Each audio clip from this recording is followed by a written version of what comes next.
FTR is not signed under contract with AEW, and they say they want to work with New Japan. We talk about it all next on the Squared Circle Psychobabble. My name is Michael Valenti. This is Ralph Valenti. Ralph, FTR and Jim Cornette joined forces, but not in the ring. It was in a podcast, the Jim Cornette Experience. They talk about leaving WWE, joining AEW, and interesting fact here, they're not under contract with AEW, according to Cash Wheeler and Dax Harwood. They're on an handshake deal. They did a Q&A on Instagram after the podcast went up live, and they said that they do want to work in New Japan. That's the dream.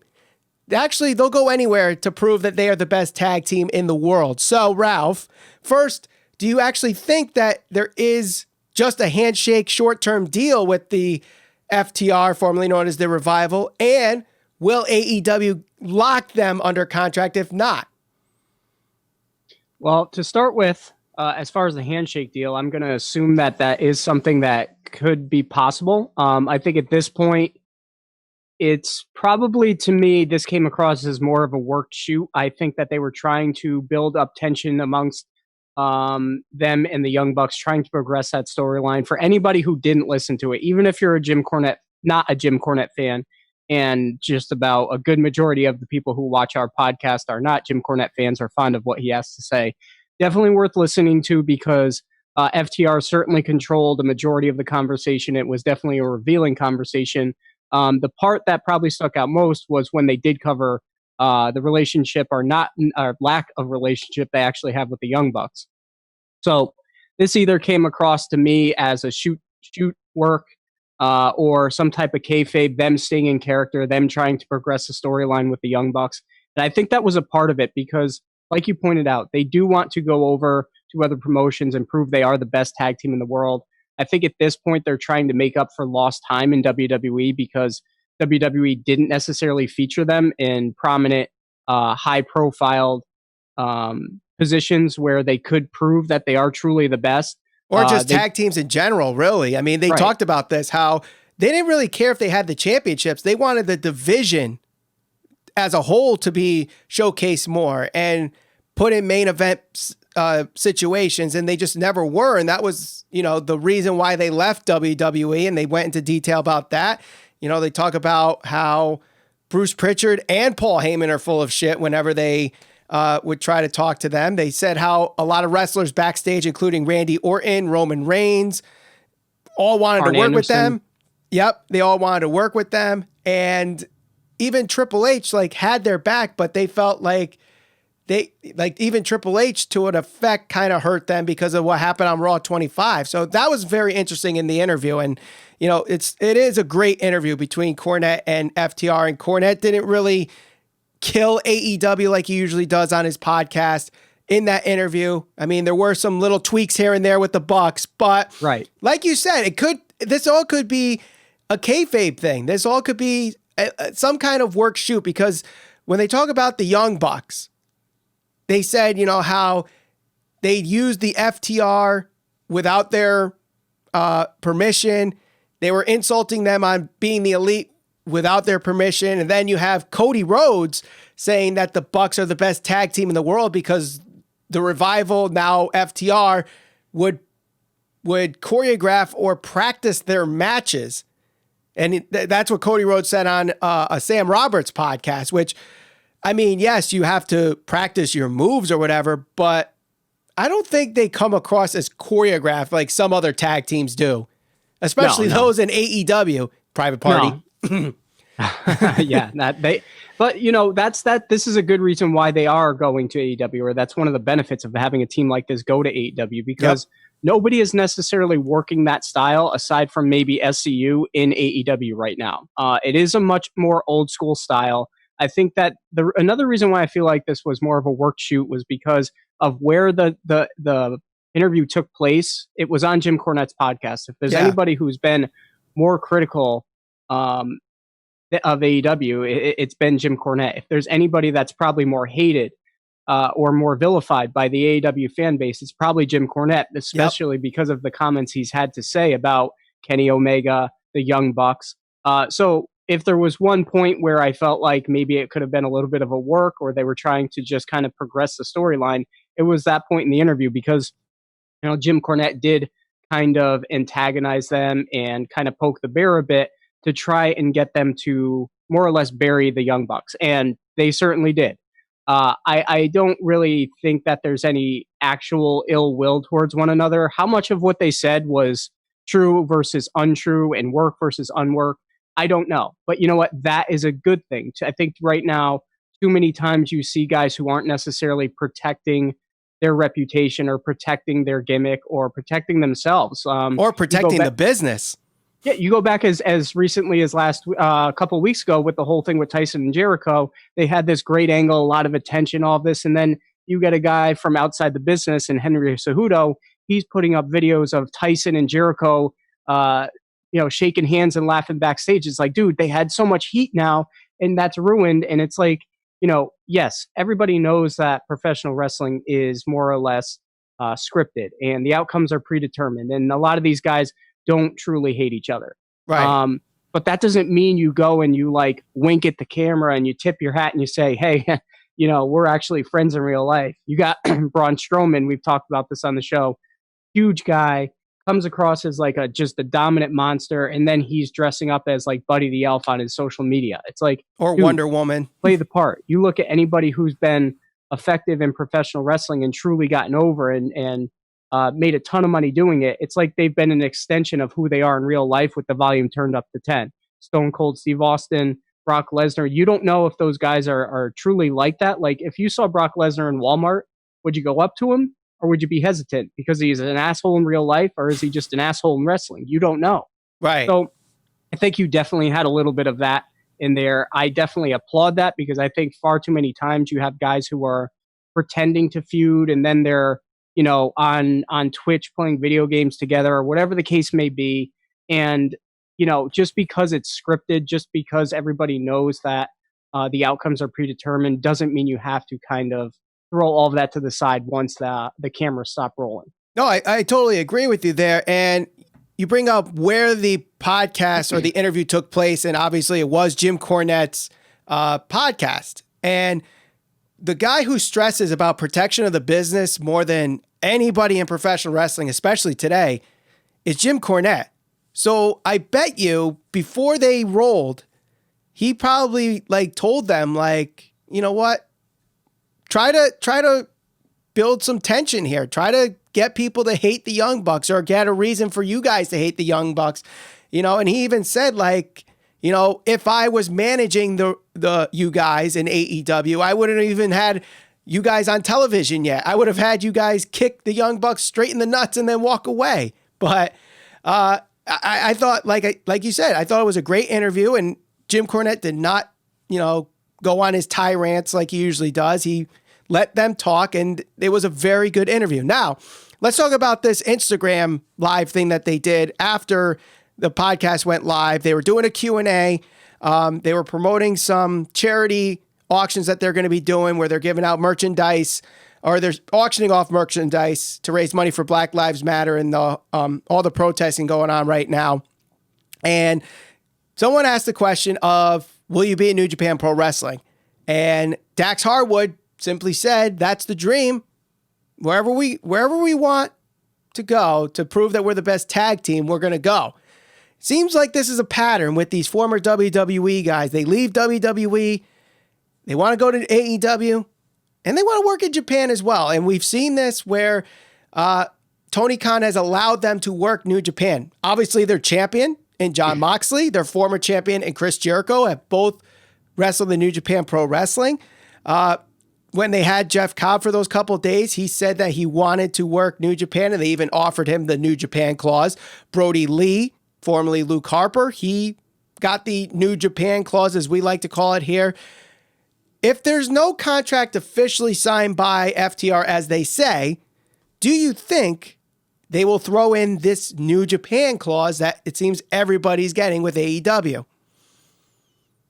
Yeah, I got to think so. If it's that important to them, I think it's one of those things that they probably said that they really want to be specified if they were to sign a contract. Mm-hmm. Like you pointed out, I think at this point with them, wanting to prove themselves, whether that's in Ring of Honor, whether that's in AEW, whether they go over to Japan.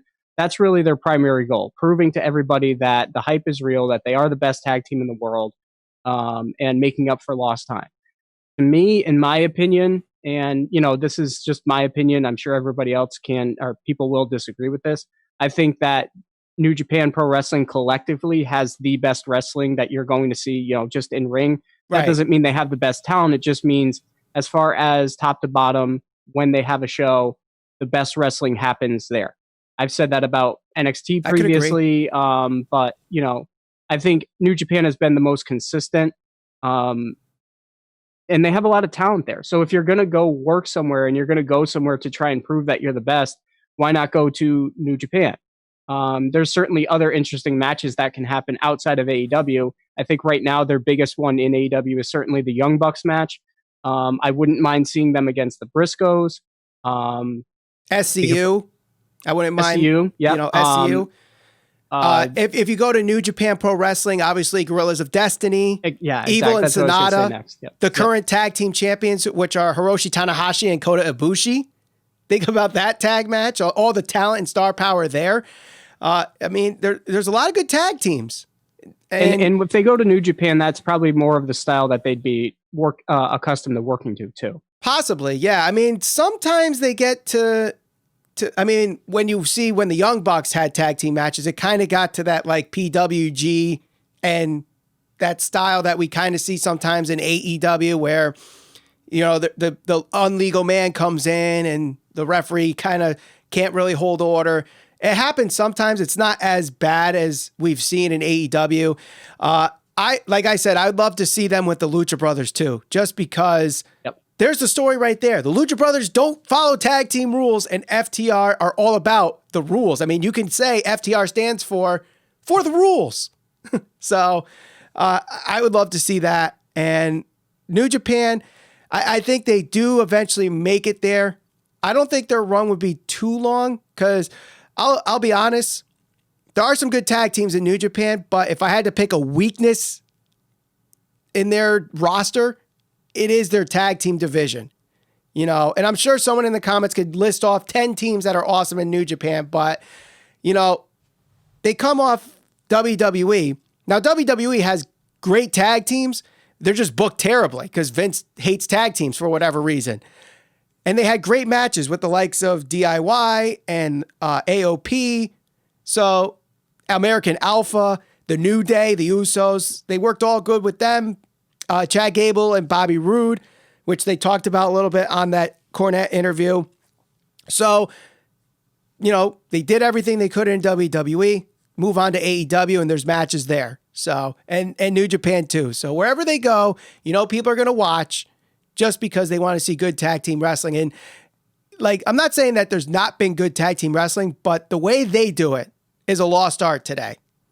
Well, and they got a chance to really show that when they were in the WWE, but not to the full extent. Like, They didn't really get to probably where they should have been, just based on talent alone. And again, you kind of touched on this. So they were very, very good and very well received and applauded for their work in NXT. Mm-hmm. When I watch the NXT product, what I see what Triple H is doing there, the one thing that they said was, we believed in Triple H. I feel like he has a vision for NXT. The wrestlers believe in that vision, and you get a good product out of that.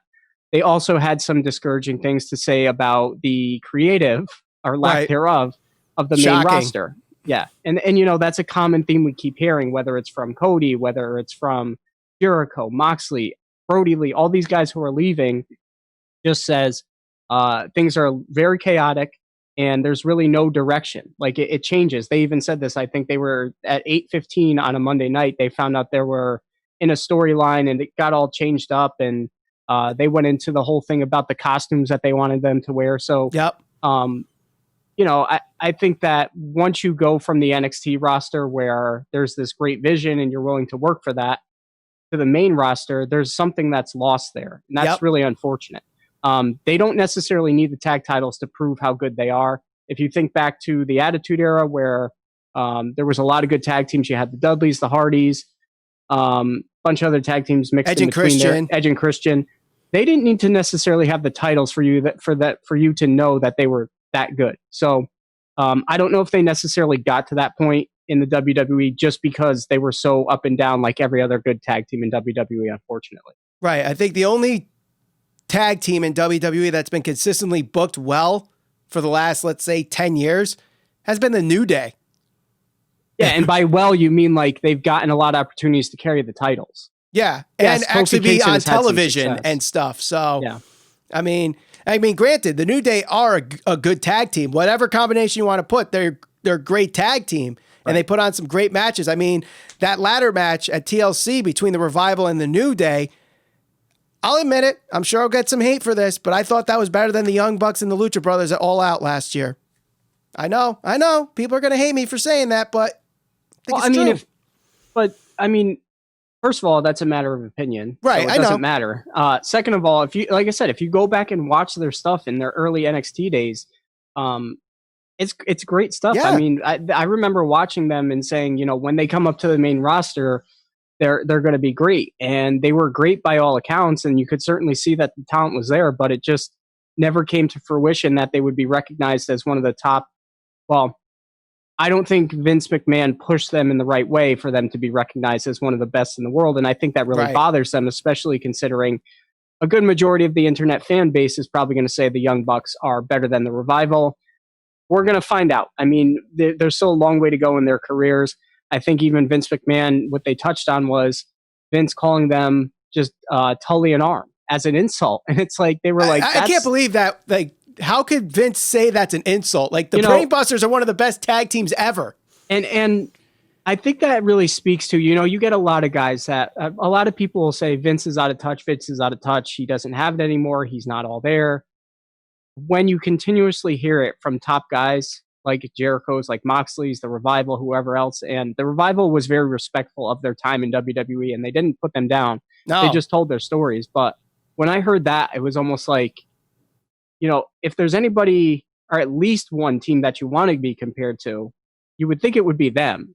And Vince meant this as an insult. So it really goes to show you, like, when it comes to pro wrestling, like, he doesn't want pro wrestlers. He wants entertainers. Exactly. And